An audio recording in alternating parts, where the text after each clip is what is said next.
धाकड़ खबर, बेखौफसुमा बेबाक अंदाज।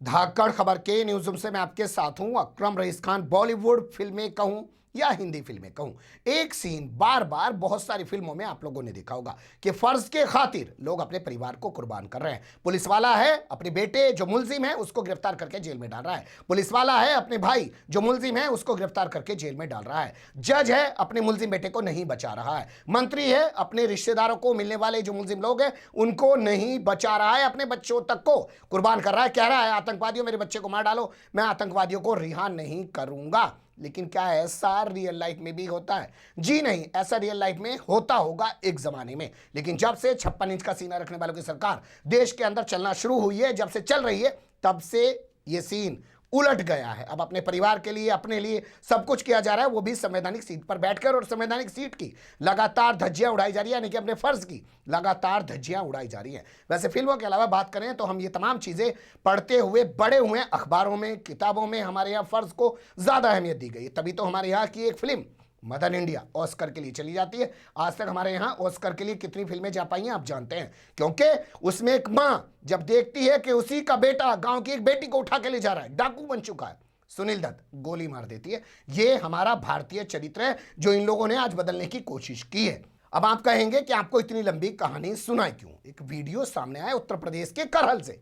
करहल मैनपुरी की वो विधानसभा सीट है जहां से अखिलेश यादव पहली बार विधानसभा का चुनाव लड़ रहे हैं, और वहां उनके सामने भारतीय जनता पार्टी ने अपने कानून राज्य मंत्री प्रोफेसर डॉक्टर जो भी आप उनके नाम में जोड़ना चाहें वो एसपी सिंह बघेल को मैदान में उतार दिया है। और एसपी सिंह बघेल मंच पर खड़े होकर गाली दे रहे हैं। क्या आप कल्पना कर सकते हैं कि देश का कानून राज्य मंत्री मंच पे खड़ा होकर गाली दे? तो जब वही कानून का सम्मान नहीं कर रहा है, वही कानून के जरिए मान लीजिए अगर उसको ही कोई लोग गाली दे रहे हैं और पलट के वो गाली दे रहा है, तो फिर तो वो गली के उस जो है छोटे भैया नेता की तरह हो गया जो कुछ ही संवैधानिक सीट पर तो बैठा नहीं है, वो जो चाहे वो कर ले, जो चाहे किसी को पीट दे, मार दे, कुछ भी कर दे। लेकिन जब आप एक संवैधानिक सीट पर बैठे हैं और वो भी कानून राज्य मंत्री की सीट पर, तो क्या आपको ये शोभा देता है? क्या है पूरा मामला? ये वीडियो देख लीजिए, फिर आगे की कहानी बताऊंगा कि असल में इतने बौखला काहे रहे हैं। का बीमा, 330 का बीमा, शौचालय, आवास, खड़ी रहने दो, ऐसी खड़ी रहने दो, खड़ी रहने दो, चिल्लाने दो। अबे साले तुम्हारी भी हाल हो जाएगी, अबे साले तुम्हारी भी हाल हो जाएगी, तेरे दिमाग में भी हाल ठीक हो जाएंगे, ये है हाल साथ में तेरे दिमाग में भी हाल ठीक हो जाएंगे, तेरे दिमाग में हाल ठीक हो जाएंगे।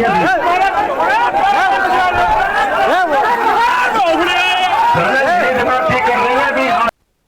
देख लिया आपने वीडियो, ये मीठेपुर का वीडियो है। करहल विधानसभा के अंदर ये क्षेत्र आता है, वहां पे अपनी एक चुनावी जनसभा को संबोधित कर रहे थे, लोगों को बता रहे थे कि भैया हमने ये दिया, हमने वो दिया। उसी बीच कुछ लोग गाली गलौज करने लग जाते हैं, पलट के ये भी गाली देने लग जाते हैं। अगर आपने विस्तार से इस वीडियो को नहीं देखा है तो थोड़ा फिर से एक बार आपके सामने रख देता हूं, देखिए किस भाषा का प्रयोग मंत्री जी कर रहे हैं। और आप ये भी कह सकते हैं कि भैया मंत्री जी की भाषा पे तो बात कर रहे हो, वो लोग जो गाली दे रहे हैं उन पे क्यों बात नहीं कर रहे हो? तो उन पे आगे बात करेंगे, पहले वीडियो देखिए।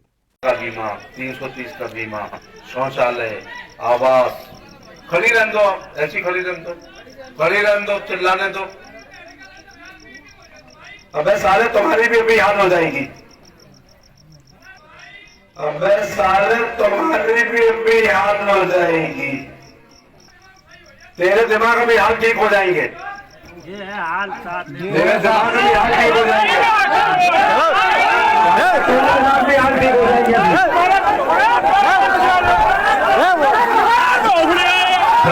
दिमाग ठीक कर रहे हैं अभी। अब यहां पहले उन्हीं लोगों पर बात कर लेते हैं। तो हमने जो खबर निकाली उस खबर में कहीं भी ऐसा नहीं है कि इन्होंने उन लोगों के खिलाफ कोई कानूनी कार्रवाई की, पुलिस को बुला के उनके हवाले किया। लेकिन हंगामा आप देख सकते हैं कि भारतीय जनता पार्टी के लोगों ने उनको वहां से खदेड़ दिया। बस मीडिया ये बताने की कोशिश कर रहा है कि वो लोग असल में समाजवादी पार्टी के लोग हैं और इनके चुनाव लड़ने से अखिलेश यादव की यहाँ पे चूल्हे हिल गई हैं, वो यहाँ जीत नहीं पाएंगे, यहाँ पे हार जाएंगे। बताया जाता है ये क्षेत्र वो क्षेत्र है जहां 1993 से समाजवादी पार्टी लगातार जीतती आ रही है। 2002 में एक बार यहाँ पे समाजवादी समाजवादी पार्टी को हार का सामना करना पड़ा है, इसीलिए अखिलेश यादव ने इस सुरक्षित सीट को चुना है। तो उनके सामने एसपी बघेल को उतारकर भारतीय जनता पार्टी ने यह मुकाबला रोचक बनाने की कोशिश की है। लेकिन हम कह रहे हैं, मारिए मुकाबले को गोली। कौन सामने है, कौन सामने नहीं है? देश के कानून राज्य मंत्री हैं आप, किस तरीके की भाषा बोल रहे हैं? होना क्या चाहिए था कि आप फौरन पुलिस को बुलाते, पुलिस उनको पकड़ के लेके जाती और उनके खिलाफ कानूनी कार्रवाई करती। लेकिन कानूनी कार्रवाई ना करके आप सीधे मंच से ऐसे गाली दे रहे हैं। साला कह के संबोधित किया जा रहा है। क्या ये शोभा देता है? क्या वाकई में आप इस जिम्मेदारी को उठाने के लायक हैं? जिस संवैधानिक सीट पर आप बैठे हैं उसके लायक हैं? अब यहाँ सवाल ये पैदा होता है कि इतना बौखला काहे रहे? तो कुछ लोग कह रहे हैं कि असल में सुप्रीम कोर्ट से इनके ऊपर घास गिर सकती है, इसलिए इतना बौखला रहे हैं। क्या है वो मामला, देख लीजिए खबर के अगले हिस्से में। जी हां, इन पर सुप्रीम कोर्ट से घास गिर सकती है, क्योंकि एक वकील महोदय यानी कि एक एडवोकेट साहब पहुंच गए हैं सुप्रीम कोर्ट। नाम है उनका सुरेश चंद्र सोनी। उन्होंने एक पिटीशन दाखिल कर दिया सुप्रीम कोर्ट में। कहा कि साहब ये पूछा जाए एसपी सिंह बघेल से, जो खुद को प्रोफेसर कहते हैं, नाम में डॉक्टर लिखते हैं, कि वो हैं कौन? क्योंकि जब वो पढ़ते थे तब वो अपने आप को राजपूत यानी कि ठाकुर बताते थे। उसके बाद जब वो पुलिस में भर्ती हुए तो वो अपने आप को बघेल बताने लगे, ओबीसी बन गए। इसके अलावा जब वो विधानसभा चुनाव लड़ने पहुंचे टुंडला से भाजपा के टिकट पर, या इसके अलावा जब वो चुनाव लड़ने के लिए पहुंचे जो है लोकसभा का आगरा से, तब वो एससी बन गए। आखिर ये है क्या मामला? सुन लीजिए वकील साहब की ज़बानी।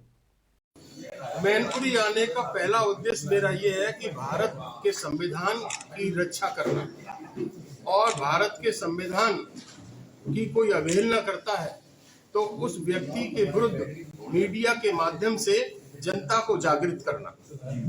तो ये करेल सीट से जो विधानसभा क्षेत्र के लिए नामांकन किया है एसपी सिंह बघेल ने, सत्यपाल उर्फ सत्यपाल सिंह सिकरवार उर्फ सत्यपाल सिंह धनगर, 4-5 तो इनके नाम हैं। इन्होंने भोपाल में शिक्षा ग्रहण की ठाकुर जाति का बनके, वो टीसी हमने लगाई है। तो शिक्षा इनकी ठाकुर जाति से है, सिकरवार जाति से है। और जब ये पुलिसकर्मी बने, माननीय मुलायम सिंह यादव जी के अंगरक्षक बने, तो ये अन्य पिछड़ा वर्ग के हो गए। और ये जलेसर से 3 बार लोकसभा के लिए सदस्य चुने गए, तो वहां इन्होंने अन्य पिछड़े वर्ग का प्रमाण पत्र लगाया। इसके बाद बीएसपी से राज्यसभा में गए तो अन्य पिछड़ा वर्ग का लगाया। टूंडला में ये एमएलए का चुनाव लड़े, वहां इन्होंने धनगर जाति का प्रमाण पत्र लगाया है। और वो धनगर जाति का प्रमाण पत्र ऐसा है कि पूरे उत्तर प्रदेश में ऐसा परफॉर्मा नहीं है सरकार का जिसमें जाति प्रमाण पत्र जारी होते हैं। वो एक टाइप हो रहा है और टाइप के बाद उसमें किसी रिट का हवाला है कि उस रिट के अनुसार इनका जाति प्रमाण पत्र बनाया जाता है। आप जिलाधिकारी से भी मिले थे मैनपुरी जी, क्या हुआ सर? और हमने कहा था कि आप इस इनके पर्चे को आप दिल्ली भेजिए, वो तय करेंगे कि आखिर इनकी जाति क्या है। इन पर 8 मुकदमे दर्ज हैं। 8 मुकदमों में से 3 मुकदमे उत्तर प्रदेश सरकार ने वापस लिए हैं और 2 मुकदमे इन्होंने लिखे। तो 3 मुकदमों की इन्होंने हेराफेरी की है, 3 मुकदमे अपने पर्चे में नहीं लिखे हैं।